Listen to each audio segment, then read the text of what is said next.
Judy.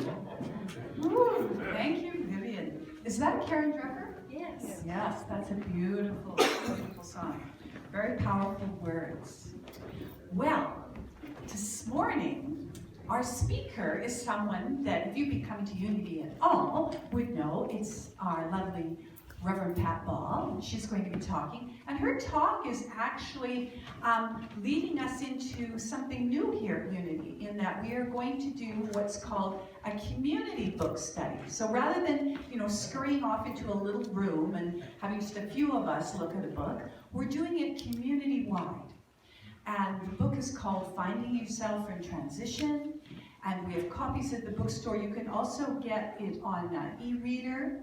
And we would love you to join in whenever you're ready. And Reverend Pat is going to talk to us about this really amazing book. And she was the one that introduced us to it in the first place. Very good.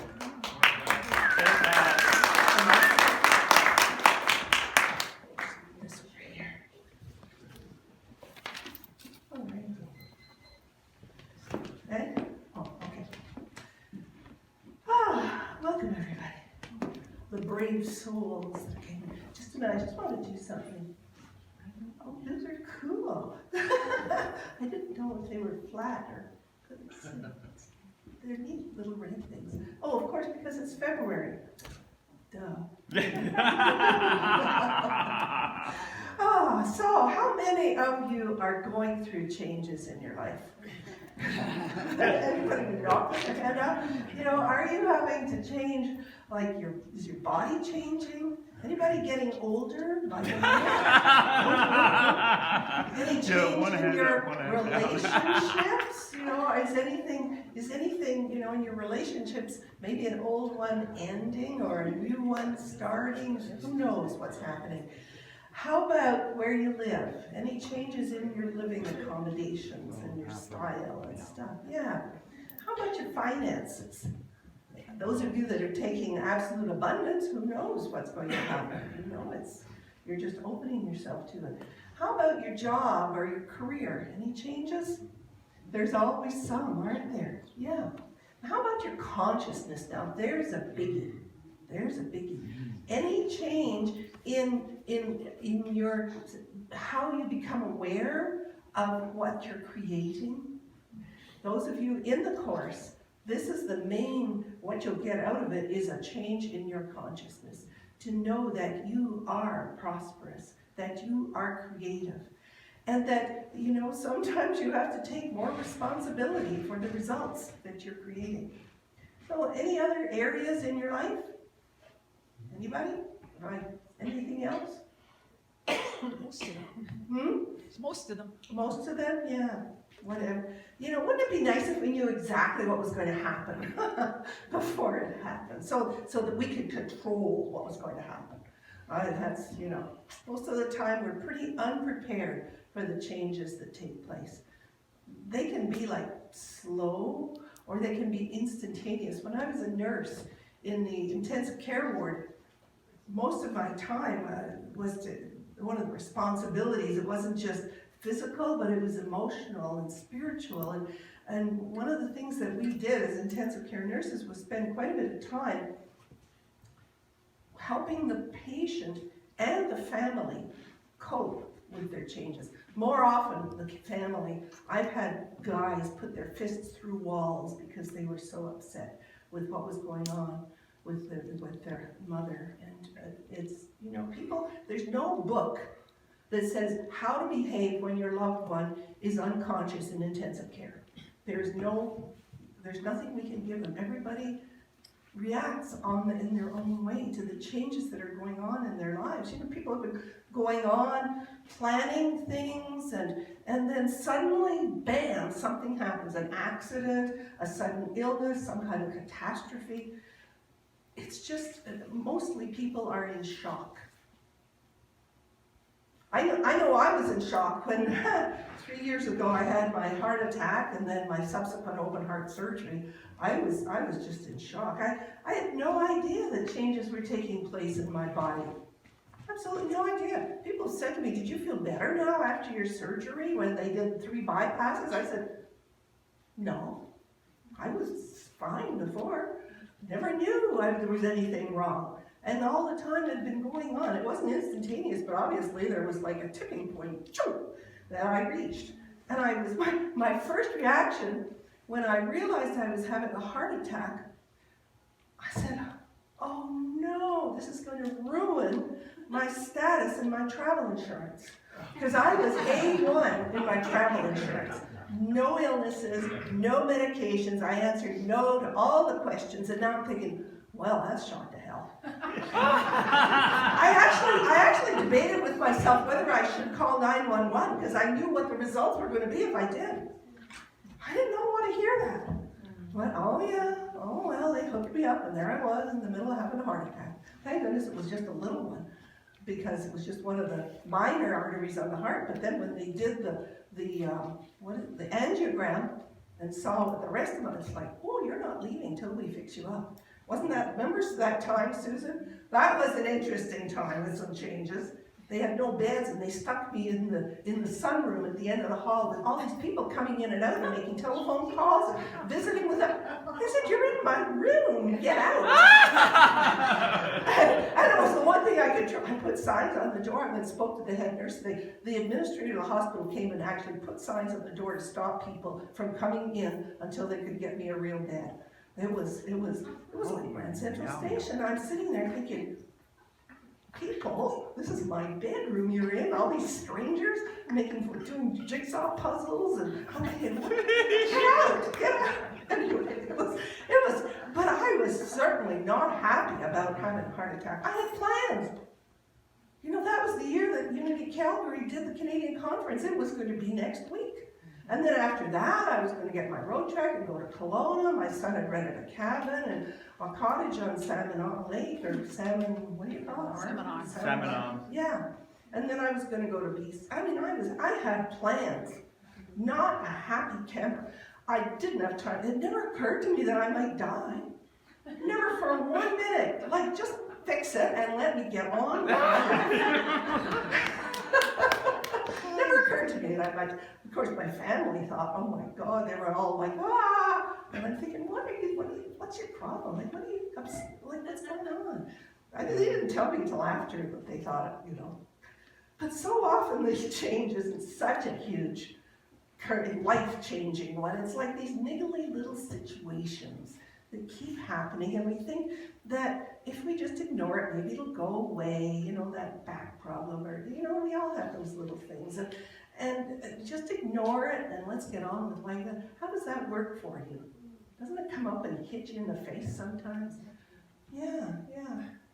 That same situation will keep coming up until I look at it and figure out what's going on, and what do I have to do with it, and what lessons can I learn from it, and where do I go from here, considering what's going on, and how can I be okay, you know, the whole thing of when one door closes and another one opens, and my saying, and there's a book about it, it's held in the hallway.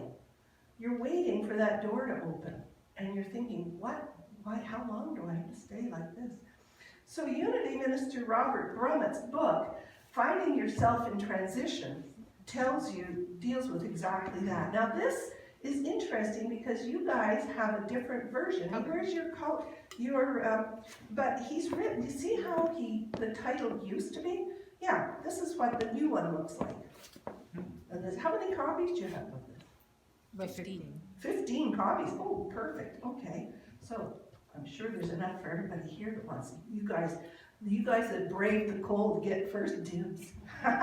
Good for you. But the way that he's written it in the version that I have is kind of interesting. Because it's, first of all, it's about finding yourself in transition. It's like, oh, I must be in transition. And then suddenly, like, you're finding yourself there, and you didn't realize that you were in it until it actually came up and hit you in the face. So it's about finding yourself there, but the other thing that I like about this version is this S. You see? In your version, it's not capitalized. Oh. I wonder if they did that, if they forgot to do that, because it is all about finding yourself while you're in transition. It's all about finding out who you are, what makes you tick when you're under stress, and what you can do about it. It's really interesting. Rosemary Fillmore Ray, who was the granddaughter of our co-founders, Charles and Myrtle Fillmore, said that it's a handbook for those who are experiencing turning points in their lives. I like what she wrote in the preface. She said, finding yourself in transition helps us discover the deeper meaning in the disturbing, unsettling events that happen in our individual lives and in the world. This book also reminds us that we are never alone, that the loving intelligence, that capital I, intelligence, that created us and all of life is ever present, guiding and directing us. You know, that's one of the most important things to know, that we're never alone. When I became a Unity minister, there were two things that I had learned from being in a 12-step program that I brought to my Unity ministry. They've been transformative for me. The first one is that I'm never alone. That God is always with me, always supporting me, comforting me, that because that God, that power is deep within me. So wherever I go, there I am, and there is God within me as me. And secondly, because of that, I don't need to live in fear. I never have to worry about being abandoned, being alone, being lonely. I can be by myself without other people around me, but there's always that knowing within me that I'm never alone. And my mission has been to convey that to others. So really what I do is I'm here to talk to people that are not in a 12-step program. The rest of you can go home because But this was so transformational to me that I felt that I just wanted to share it with the world. And so I'm sorry, I kind of feel sorry for people that haven't been in a 12-step program. How do you know how to live life? Well, this is how you do it. This is Unity, and that's what Unity is here for. And this book is going to help you do that. It's all wonderful. It's a progress. It's a process.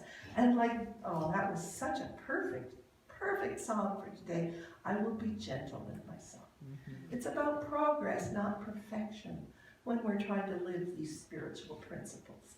It's to be gentle with myself and others, to give everybody the benefit of the doubt, including myself.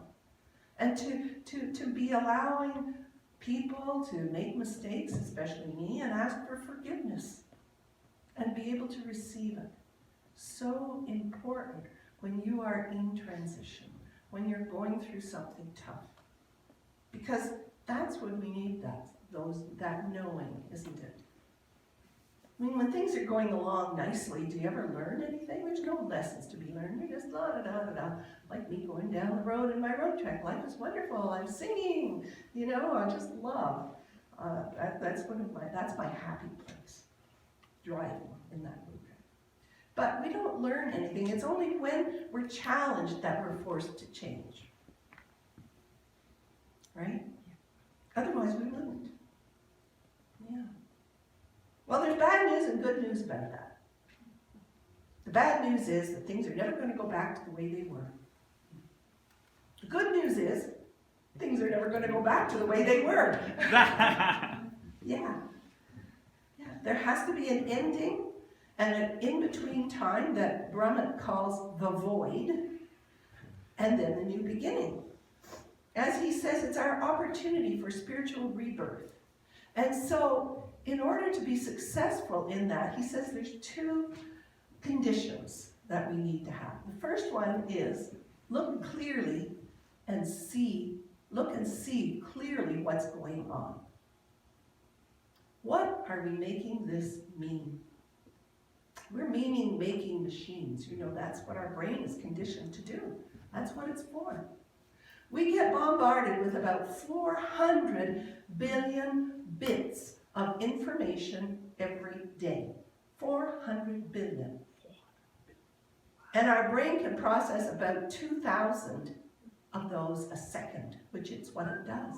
Now, most of those have to do with our body position, how to walk, how to stand, how to, you know, a lot of about our environment. Are we warm? Are we cold? About you know, time. Are we in a hurry? Are we late? A lot of stuff that we don't ever have to spend much time about. Probably about 95% of those 2,000 bits of information a second. Isn't it? Aren't we lucky we don't have to think about how to, as Sue, as Katie said, how to beat your heart. We don't have to worry about that stuff. Our brain has to decide what's important, what we need to bring into our conscious mind, and what's not. But it can only make meaning of things according to our consciousness. There's another course that's coming up, the art and practice of living with nothing and no one against you, called the Q process, that's going to be offered here in the spring sometime. And that's about meaning making. I invite you to take it. So we have to be aware of what meaning we're making things. And Brumet's book helps us to look at that. How many of you are familiar with the story of the Exodus? How many of you are not familiar with the story of the Exodus? Oh, okay. Well, so it's about the story of the Hebrews being in slavery in Egypt, and then and then Moses guiding them. And the red line is where they went. This is the Red Sea here, and then they had to go down here. They couldn't just go straight across to here because there were bad guys here, and there were mountains and all kinds of stuff. So they had to go down here to Sinai, which is where Moses received the 10 Commandments, and then come back up here, and you know, all kinds of stuff. That's what the book of Exodus is about that whole journey.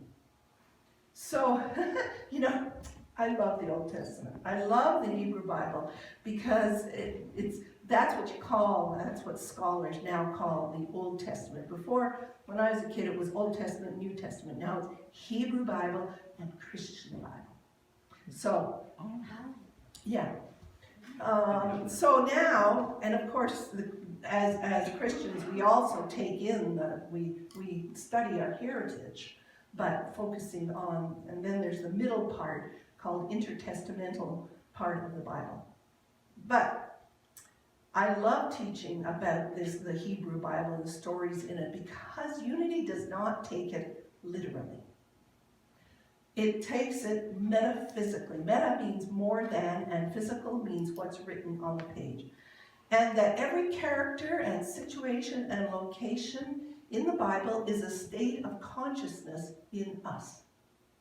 We can be the consciousness of slaves in Egypt, and Egypt is materiality. So we can be slaves to materiality. And then we need a Moses to bring us out of that slavery and into the promised land. Doesn't that sound cool? I just love these stories. The Hebrew Bible is the story of what we were like before we learned our first... Oh, the principles are gone. Oh, yeah. What?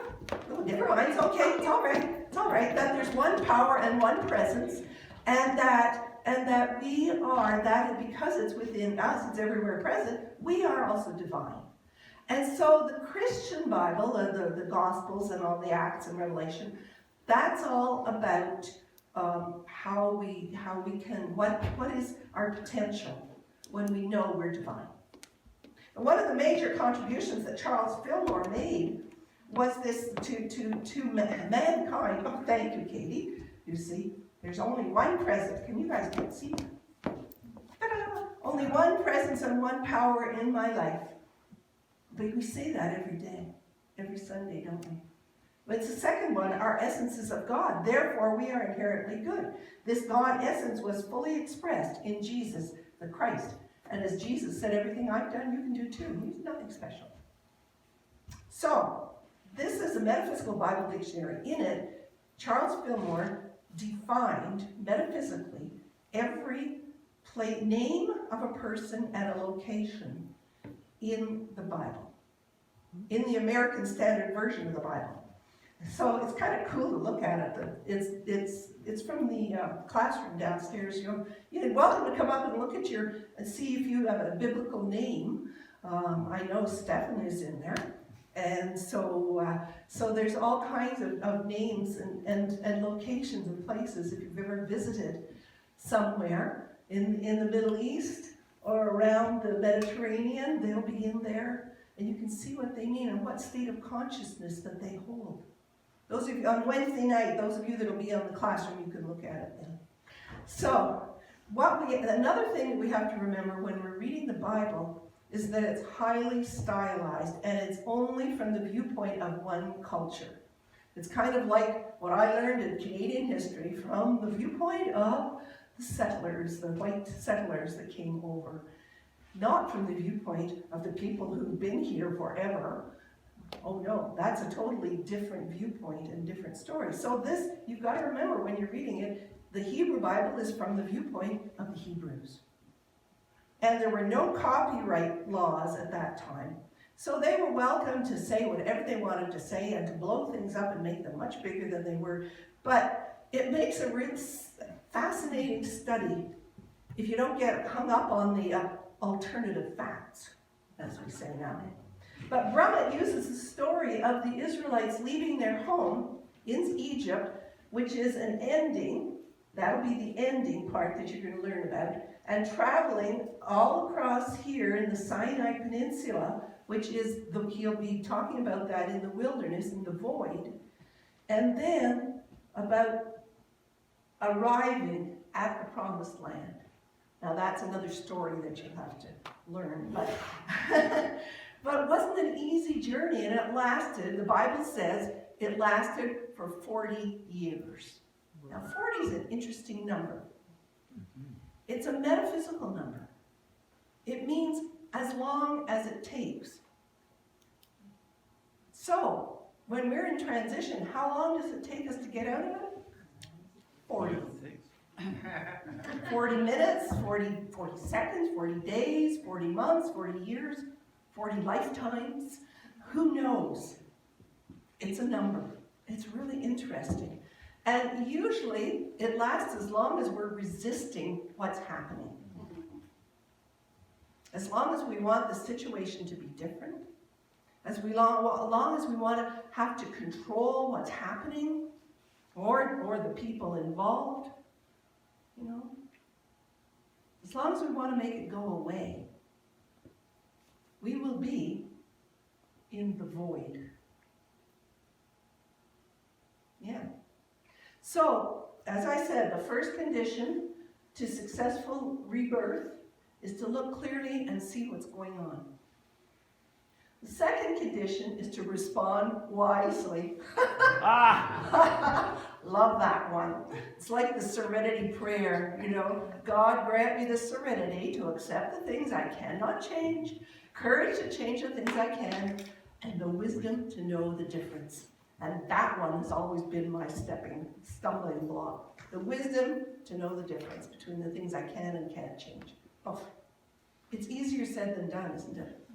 Now there's an interesting story before the whole leaving Egypt story. There's the story of Moses growing up, and again apparently he was 40 years old when he came to free the Hebrews.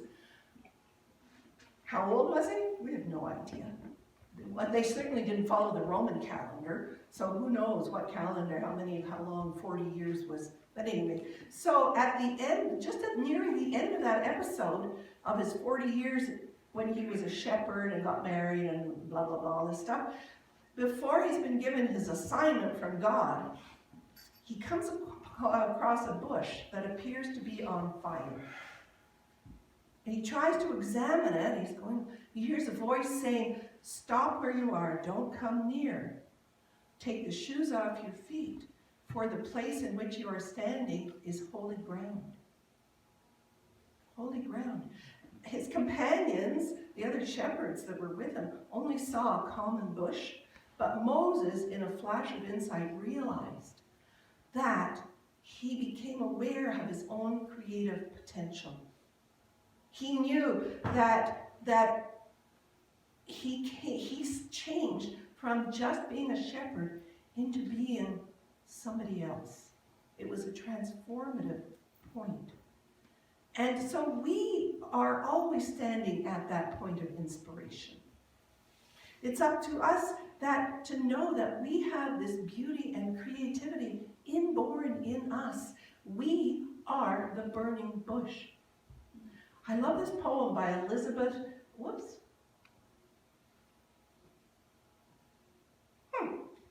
Where's my other slide? It's there. Not that one.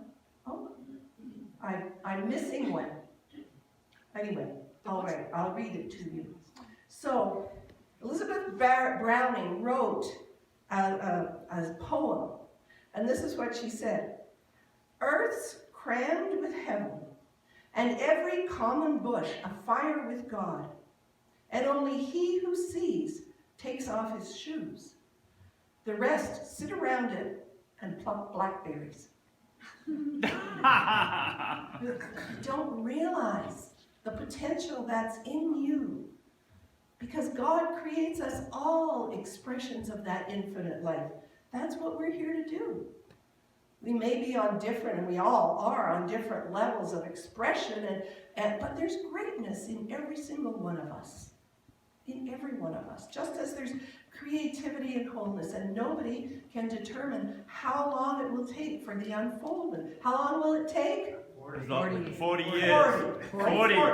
40, yeah. Don't put it, yeah, don't limit it. Who knows? Could be 40 instants, seconds.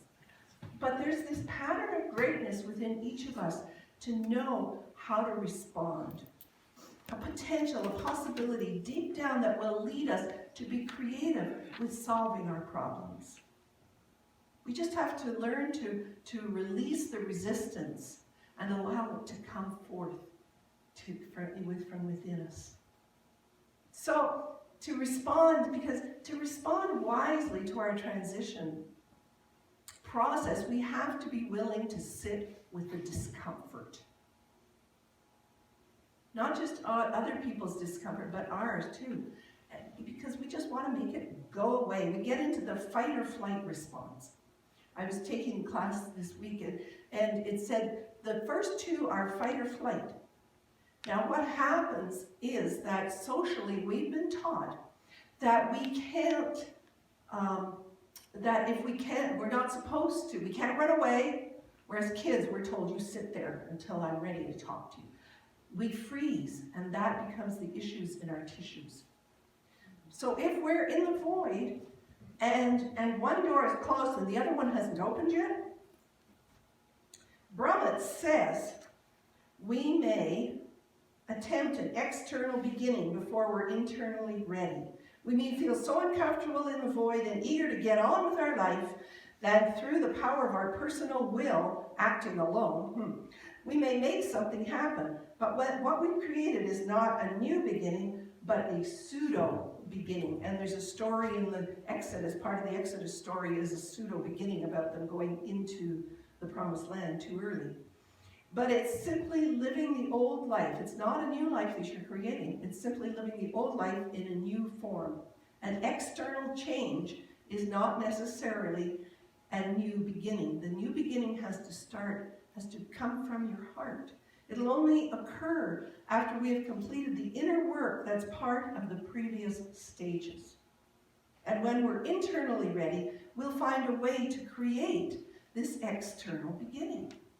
You see? And that's where you need to be gentle with yourself. An event that appears to be a mistake or even a breakdown may turn out to bring forth the external beginning. The best approach is to be ready, but not anxious, to be alert, but not willful, to continue to pray, to trust, and to know that your life is in divine order. That your life is in divine order. And so to do that, I have a song that I always sing, and you saw the slide, I was cheating with it. And it is, row, row, row your boat. Everybody together? Row, row, row your boat gently down the stream. Merrily, merrily, merrily, merrily, life is but a dream. That is such a metaphysical song. I love it. I love it. You see, you're going to be rowing gently down the stream. Not like, and not against the current, but with the flow, and then merrily, this attitude of lightness about it, of lightness. And life is but a dream. It's only a dream. It's a story that we've made up, and we can change the story. So as you read and explore the book, enjoy the journey, and take your time. Don't rush. Remember that the two things that are true, that God is always with you, you're never alone, and you don't have to live in fear. Brumet quotes a man who says, "I prayed to God when the foundations of my life were being shaken, only to find that it was God that was shaking them." So we begin to trust the shakings. We no longer resist the force that crumbles the structures of our life. What we once called a tragedy, we now see as an opportunity for greater freedom, wisdom, and power, not to be feared, but actually welcomed, and knowing that it is a blessing to us. Let's meditate now as we sing Blessed Always.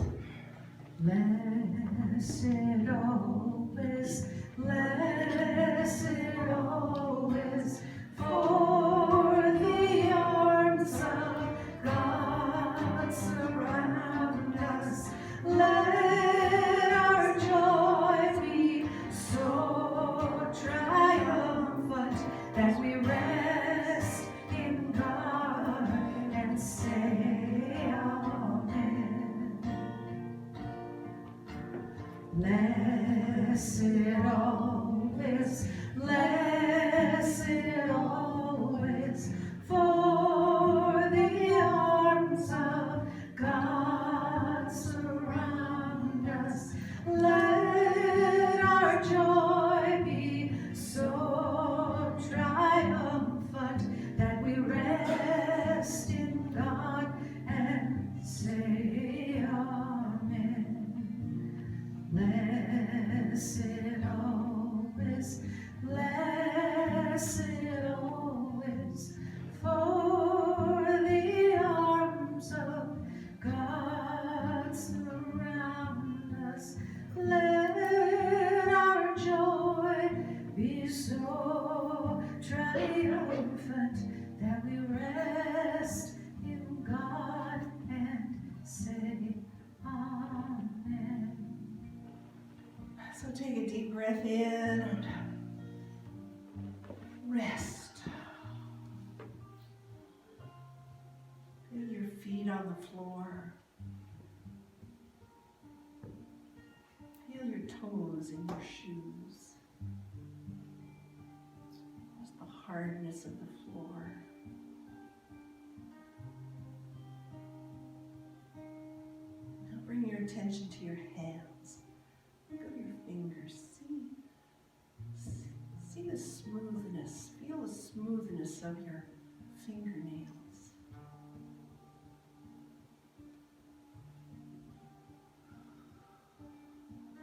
Now feel the back of the chair against your back. The pressure of it against your back.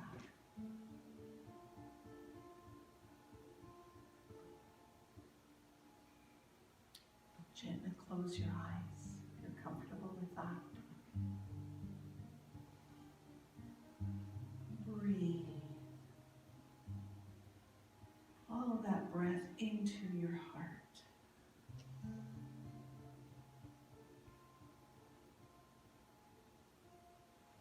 Picture yourself in the boat, gently rowing down the stream.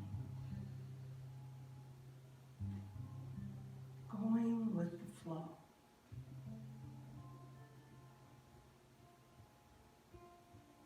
Allowing the current to do most of the work.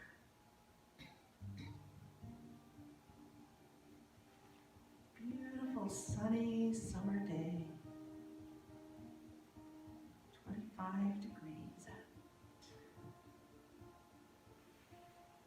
Birds chirping, leaves rustling.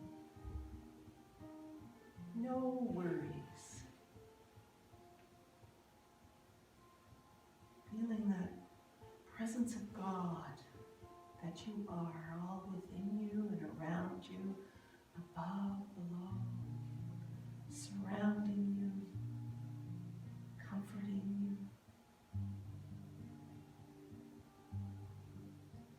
Breathe. Life is good.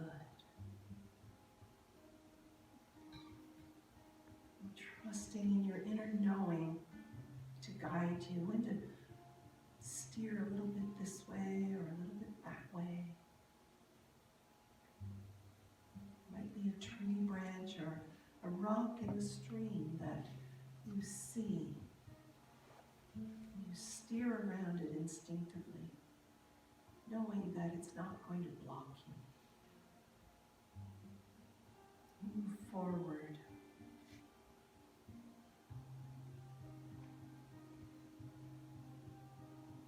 You come to a dock where you tie up your boat and step ashore.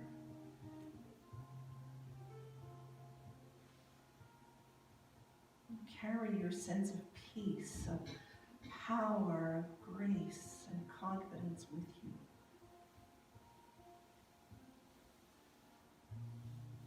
You know that you are being guided through the trials and tribulations of life. And you welcome them as opportunities to grow spiritually, to mature emotionally, to expand and rise your confidence, your conscience, and your consciousness. You know the presence of God is within you in every step and every decision. You are free.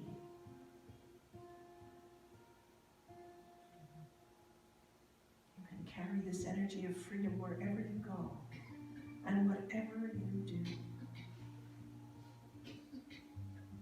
You know you're never alone. You know you're divinely protected. There's nothing to fear and all is well. You take a deep breath in and you know that you are blessed